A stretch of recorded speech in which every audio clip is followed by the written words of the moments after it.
Pada tahun 1796, seorang ilmuwan bernama Edward Jenner menyuntikkan cairan berisi materi dari cacar sapi pada anak usia 8 tahun. Peristiwa tersebut menjadi vaksin pertama yang pernah ada. Apa itu vaksin dan bagaimana cara kerja vaksin?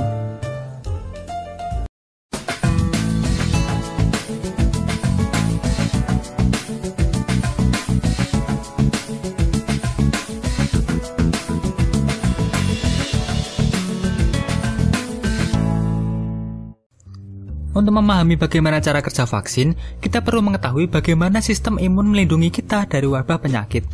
Saat mikroba jahat masuk ke dalam tubuh kita, sistem imun akan melindungi tubuh kita dengan tahap-tahap tertentu dengan tujuan untuk mengidentifikasi dan menyingkirkan mereka dari tubuh kita.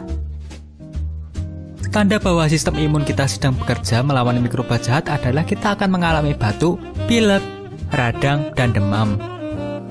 Respon dasar ini juga akan memicu pertahanan kedua tubuh kita yang disebut sebagai sistem imun adaptif.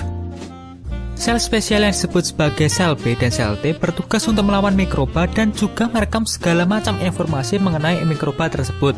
Mereka akan membuat memori mulai dari bentuk mikroba tersebut hingga bagaimana cara terbaik untuk melawan mereka. Hal ini akan sangat berguna jika ada bakteri patogen yang sama menyerang kita lagi. Tetapi, kemampuan luar biasa ini ternyata masih memiliki kekurangan. Tubuh memerlukan waktu untuk mempelajari bagaimana merespon patogen tersebut dan membangun sistem pertahanan. Selain itu, jika tubuh kita terlalu lemah atau terlalu muda untuk membangun sistem pertahanan, maka kita akan terkena resiko yang lebih serius lagi jika patogen tersebut sudah menyebar luas ke tubuh kita. Tapi bagaimana jika kita dapat mempersiapkan lebih awal respon sistem imun tubuh kita sebelum semua itu terjadi? Inilah guna vaksin tersebut.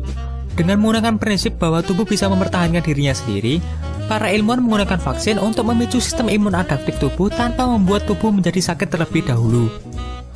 Penelitian ini kemudian menghasilkan beraneka ragam jenis vaksin dan setiap vaksin bekerja secara unik yang dibagi menjadi beberapa jenis. Jenis yang pertama, kita sebut sebagai vaksin hidup yang dilemahkan. Vaksin ini dibuat dengan patogen itu sendiri tetapi dengan versi yang lebih lemah dan lebih jinak. Selanjutnya adalah inactive vaksin, yang dimana patogen tersebut sudah dibunuh terlebih dahulu. Pada kedua jenis vaksin tersebut, sudah dipastikan bahwa patogen tidak akan membuat penyakit pada tubuh kita.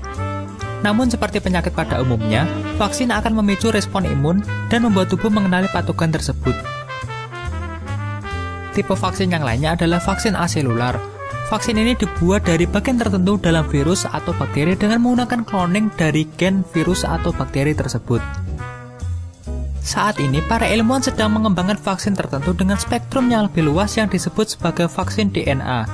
Saat vaksin ini disuntikkan ke dalam tubuh, gen ini akan menginstruksikan sel untuk membuat antigen. Hal ini akan membuat kita memiliki sistem imun yang lebih kuat dan mempersiapkan tubuh kita terhadap ancaman di masa yang akan datang. Jika metode vaksin ini berhasil, mungkin kita akan dapat mencegah atau menyembuhkan penyakit seperti HIV, malaria, maupun Ebola suatu saat nanti. Jadi, vaksin apa saja yang pernah kamu terima dalam hidupmu? Silahkan ceritakan pengalamanmu di kolom komentar.